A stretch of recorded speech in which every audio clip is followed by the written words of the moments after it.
Dear Seekers of the World, I'm your host Rizwan, and this is JinnZaar. Today's story has been sent to us from Lahore by someone named Ali, an ordinary person with an ordinary life, until one unexpected inheritance brought him face to face with something he wasn't meant to see. After listening to this, you might hesitate stepping under an old tree, especially if it's night and especially if it's a mango tree. This is a tale of long forgotten mango orchard in Bahawalpur, where something still waits, hidden in the shadows. So put on your headphones, dim the light, and listen closely, because what you're about to hear is the shadow hidden in mango orchard, in Ali's own haunting words.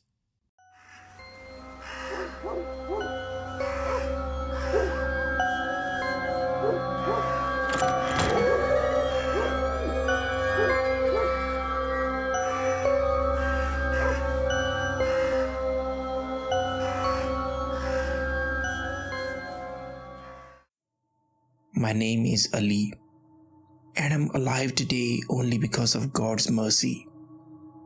Although I returned to Lahore, but somewhere deep inside, I feel as though I never really left that orchard. It all started in June 2021. It was summertime in Lahore, and life was slowly returning to normal after the lockdown. I work as an officer in a private bank, and my routine was the usual 9 to 6 work days, traffic, home, dinner with my wife and daughter, TV, and sleep. One evening, I came home and found a brown envelope in a letterbox, a registered legal notice. I thought it must be about an EMI or mortgage payment, but when I opened it, it read, Mr. Ali Zaman, you have been transferred 1.5 acre of land and an old residential structure in the inheritance of your late uncle, Sardar Bashir Ahmad. Location, Mauza Sherpur, Bahawalpur. I was a little surprised. Sardar Bashir, he was my mother's cousin, a vague face from some corner of my memory. But he never visited us, nor did we ever visit him. I only heard once or twice in my childhood that he used to own a mango orchard in some village in Bahawalpur. He never married, and people said he didn't like to socialize, just trees, books, and solitude. I thought, well, that's good. I'm getting property. I'll go take care of the legal work and sell that 1.5 acre. Must be a decent value. I told my wife Sana. She smiled and said, let's take a vacation there. Escape Lahore's hustle for 7 days. Even Fiza is getting bored. Fiza, my 7 years old daughter, innocent, stubborn, and intelligent. So, the plan was made. A fun trip and some property paperwork. We were to leave in 2 days. Sana made a list.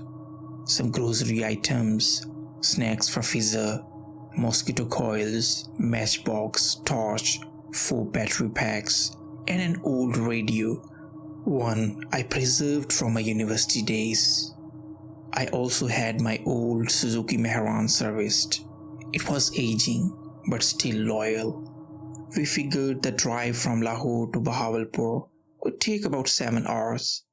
If we left early in the morning, we could arrive by afternoon. We packed until 11 p.m. Fiza packed her teddy bear, coloring book, and a new pink backpack. We left at 6:30 a.m. the next morning. Sana packed some breakfast and tea in a flask. From Lahore, we took the Multan road, then the motorway. The drive was smooth, But as we neared Bahawalpur, the weather, despite being hot, carried a pleasant breeze. I had marked Sherpur's location on the GPS, but as you know, once you enter a village, GPS get confused.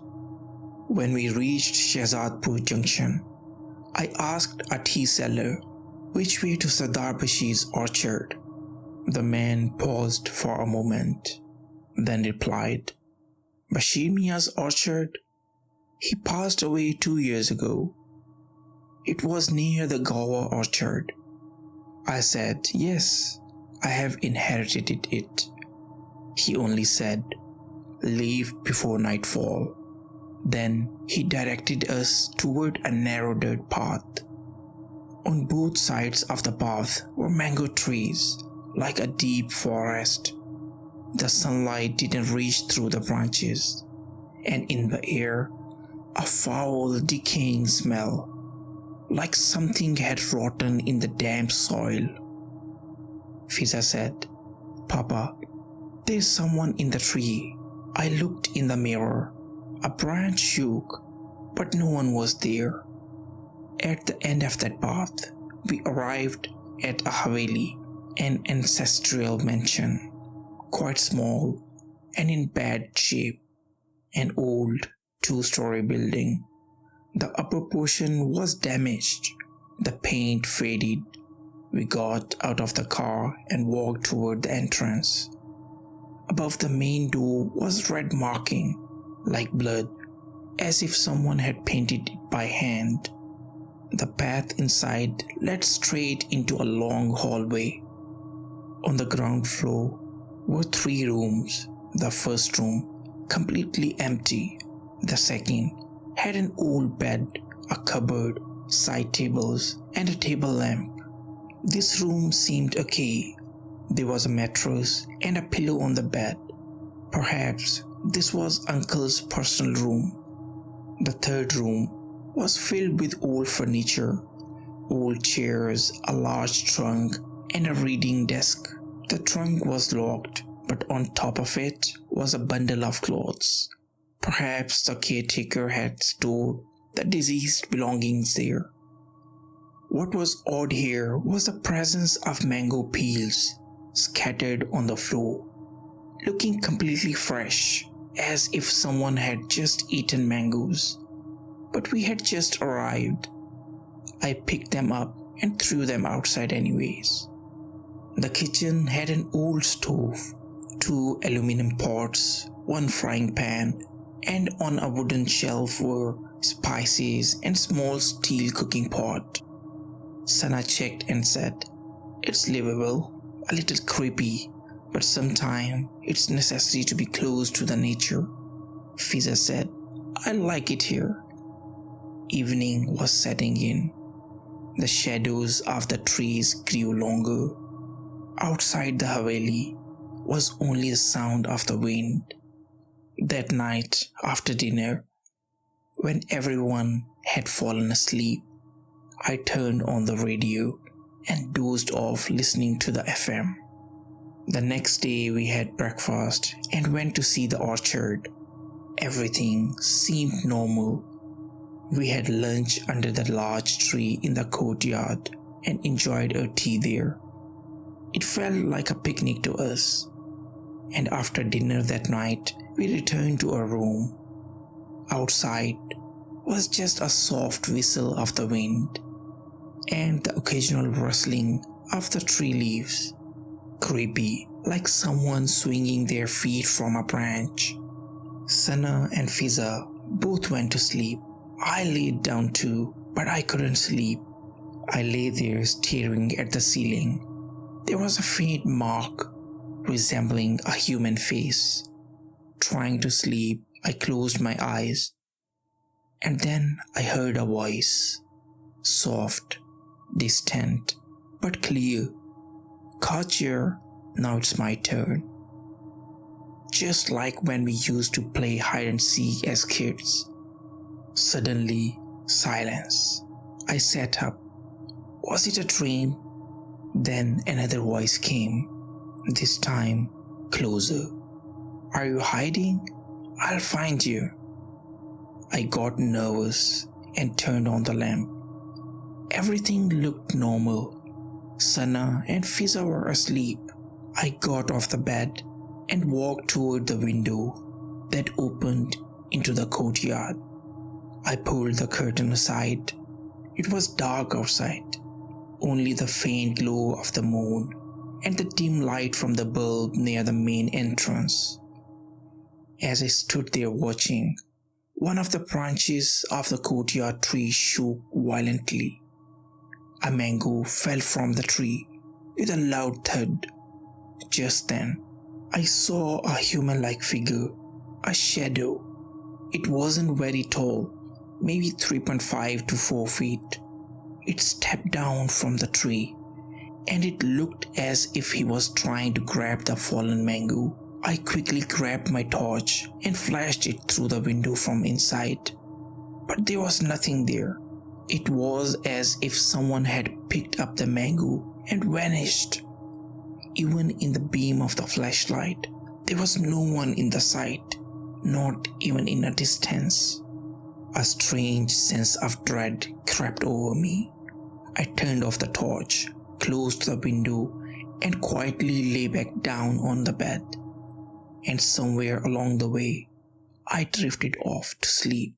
The next morning, when we woke up, my daughter Fiza wasn't in the bed. We rushed out of the room and found her in a room with a reading desk, standing near the trunk. When we asked her what was she doing here, she said, "Papa, there is something here." It was an old trunk, rusted, with a small lock. I picked up a hammer and broke the lock. Inside, there was only dust, some old files, and a leather-bound diary. On the cover of the diary was just one word: shadow. I opened the first page. It read, "Evening of April 28, 1992. Today he came back. First he only strayed among the branches. Now he has reached the ground. Molvi Noor had warned me, but I didn't listen. I thought maybe uncle had some mental illness, or perhaps these were the hallucinations of a lonely man." Then my eyes fell on the floor beneath the trunk. There was a small wooden hatch, a trapdoor, embedded in the ground. I slid the trunk aside, and a strange stench emerged, like a spoiled meat. Sana told me to stop. "Ali, leave it. Do we even know what this is?" I said okay, and told Fiza not to enter this room anymore. I took the diary and we closed the room from outside. Then we had breakfast and went out to explore. We even picked some mangoes from orchard to enjoy after dinner. Later that evening, after dinner, we sat on a table to eat mangoes. When I peeled the first mango, it was strangely black inside, like rotten. What was strange was that it looked perfectly fine on the outside, but rotten on the inside. When I looked closely, I saw something that appeared to be written on the inside of the peel in Arabic, "Milkuh." I didn't know what it meant. I checked them one by one, but all the mangoes were same, fresh on the outside and rotten on the inside, and the same word on every peel. I threw them away, but for the first time I felt something wasn't right here. We went to bed for the night, but at night at some time I woke up. I checked my phone. It was 1 a.m. It was like sleep had suddenly vanished from my eyes. I picked up the diary from the side table and turned on the lamp. I had just finished reading the second page and was about to start the third page when I felt someone was trying to hold my hand. Startled, I looked up. It was Fiza. Her eyes were open, but vacant. She turned and started walking out of the room. It was like she was sleepwalking. I followed her and saw that she walked straight into the same room and stood near the trapdoor. I turned on my phone's torch. Fiza sat down and started drawing something on the ground with her finger, and then said, "Come out." Her voice wasn't hers. There was a strange depth in it, as if someone else's words were coming out of her throat. I ran forward and picked her up. She said, "Papa, the girl was calling me to play. She said we would pick mangoes together." I asked, "What girl?"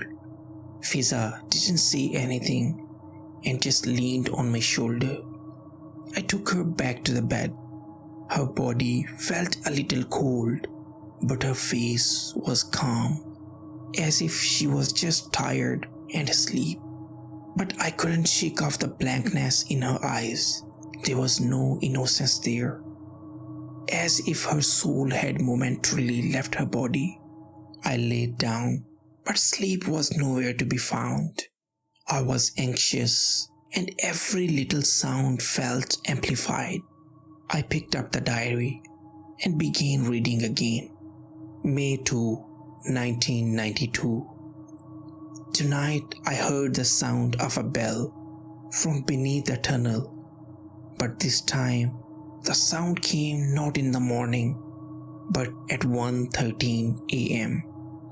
As I read this, sweat dripped down my neck. I remembered very clearly just moments ago when Fiza had said, "Come out." I took out my phone to on the torch. The time on my phone had read 1:13 a.m. I closed the diary and stared blankly for a long time and fell asleep. In the morning, when we woke up, I didn't tell Sana anything. Fiza seemed fine too, but I was shaken. For the first time in my life, I realized inheriting someone else's property could come at a great cost. But along with that fear was a growing curiosity. What lies beneath that trapdoor? I decided I would open it when Sana and Fiza were not around. Just a look, nothing more. That afternoon, Sana made lunch, and as usual, we ate outside in the courtyard. Fiza was busy with her coloring book after lunch. I got up to go inside. Sana asked, "What are you up to now?" I replied, "Nothing, just looking around." I took my torch and entered the same room where the diary was found. It now felt like an old library. The air was still, but something inside felt like it was moving. I brushed the dust away from the trapdoor. It was a solid wooden panel with an old brass latch. I applied a bit of a force and the latch gave way. When I lifted the door, a blast of cold air hit my chest like ice. I turned on the torch. There were around 8 to 10 steps down, a staircase. Below was just a dirt floor and a narrow crawl space like tunnel. I climbed down slowly and began walking forward. After about 10 to 15 steps, the tunnel opened into a small room. The walls were made of earth, like carved, but they had symbols on them. Something were written, but not Islamic, not in Urdu. They looked like an inverted Arabic script, as if someone had written verses of Holy Quran backwards, not like a talisman, but in a disrespectful manner. In one corner, there was a large circle drawn on the floor, like chalk markings filled with strange symbols. And in the center of the circle, a small chair. I pointed the torch at the wall again, and I recognized a word, the same one I had seen inside the mango peel. At that moment, I felt someone was behind me. I turned around. No one. Then a voice came from the far corner, and it spoke the same word, Milko. But this voice was mine, only deeper, colder, and terrifying. Like someone had stolen my voice and whispered it back into my ears. Suddenly, my torch went off. I tried to on off it many times, but it didn't work. Without thinking, I ran. All I could see was a faint glow in the distance, the trapdoors opening. I kept running. The closer I got, the more the light seems to fade. But finally, when I emerged, I fell face first on the ground. My breath was rapid. Sana and Fiza were not in the house. I rushed outside and found them sitting in the courtyard. Their faces gave me comfort. I checked the time. It was 5 p.m., but I couldn't understand something. I felt I was in the tunnel for only about 10 minutes. Yet, the clock showed 2 hours had passed. Fiza and Sana kept staring at me. My face pale, clothes dusty, and eyes full of fear that cannot be described in the words. Sana asked the first question. "You went down there, didn't you?" I simply said, "We need to prepare for the night. We are leaving tomorrow. This place is not meant for us." But my daughter Fiza, she started crying, saying she didn't want to leave. Until that, I had realized this isn't normal. It is something paranormal. I started the car and began asking around until I found a mosque. I met Maulvi Ghulam Qadir, Imam of that mosque, an elderly scholar known for his expertise in spiritual matters. He had a glowing face, a white beard, and a wooden staff. I placed the diary in front of him. To my surprise, as soon as he looked at it, he bowed his head with sorrow and concern, then said, "Sardar Bashir used to come to me once. He was troubled by something, a shadow, and despite my warnings, he performed some rituals incorrectly. He attempted to recite Surah Al-Baqarah in reverse and distorted real Quranic verses in talismans, all in a hope of breaking the bond with his Quran and gaining control." I asked anxiously, "Quran?" Imam explained, "The Quran is a Jinn that is born with every human. It stays with you for life and is a companion of Iblis, Satan. Some people, in attempt to control it, perform rituals, dark ones, and that often backfire. May God forgive us. Some recite the Quran backwards, call it by name, but in truth, it never becomes yours. You become its." Mr. Bashir Ahmad tried something similar, and that place has now become a dwelling of jinns. I asked him about the word that was written inside the mango peel and the wall in the basement. He explained the word Milko means his dominion, his kingdom. He closed the diary and said, "Ali, in that orchard, every tree, every shadow, every fruit you think is just a mango, is in fact a seal, a magical seal. That land is now their dominion. I had once helped your uncle and sealed those entities inside a chamber with the Quranic verses, but perhaps someone among you had unknowingly invited them again. I told him, my daughter, she said the words, come out, and pointed someone in the trees. He closed his eyes for a while and said, your daughter, she is the closest to them right now. Her innocence, her purity, through her they are trying to reach you. I asked, panicked, is there a way out? He replied, there is, but time is short. Before the second phase of the night begins, take me there. Evening had begun to fall. Imam brought with him a small bottle of fragrance and Holy Quran and a clay pot filled with ashes. When we reached, Sana had taken Fiza inside to put her to sleep. As Imam stepped onto the threshold of the house, he suddenly paused and then said, they are watching us from all directions. He entered and chose a corner of the house, a spot where for some unknown reasons the ground felt unusually warm.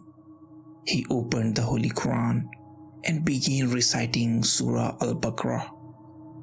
As soon as the first ruku was completed, we began to hear strange movements inside the house, as if thousands of people were running here and there, like a full-blown stampede was unfolding.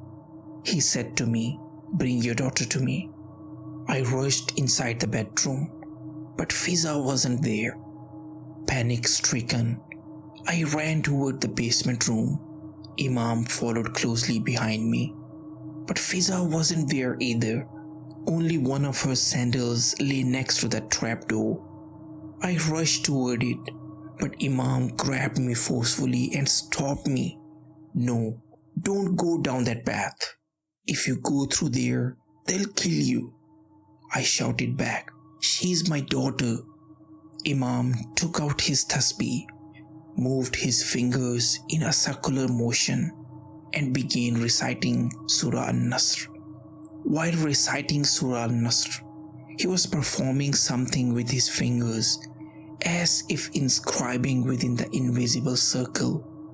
Continuing his recitation, he stepped inside and told me to stay back and kept reciting Surah Al-Fatiha. A few minutes later, he returned, carrying Fiza. I grabbed my daughter immediately. Her face was pale. Tears filled my eyes as I asked, why did you go down there, my child? She replied, Papa, you and Mama took me down there yourselves. You said, we are going to live down here now. Perhaps it was the jinns in our forms. Sana stood beside me crying. We requested to Imam to wait for a while we quickly gather our things. And that very night, we left that house. By morning, after resting briefly at the mosque, we left Bahawalpur. As for the property, I never claimed the possession of that orchard. I never completed the sale deed, and I never went back to that area again. But even today, every year, when that same date returns, in the courtyard of my home in Lahore, I find a single mango laying there, fresh but black from inside, and on its inner peel is always written the same word, Milko, his possession, his dominion. Perhaps it's a warning for me, never to return to their land. So this was today's story. I hope you enjoyed it. If you did, please don't forget to like, subscribe, and share. And if you have any story a real experience you would want to share with me, write it down or send me a voice note on the email address written in the description below. We shall meet again on JinnZaar. Until then, goodbye.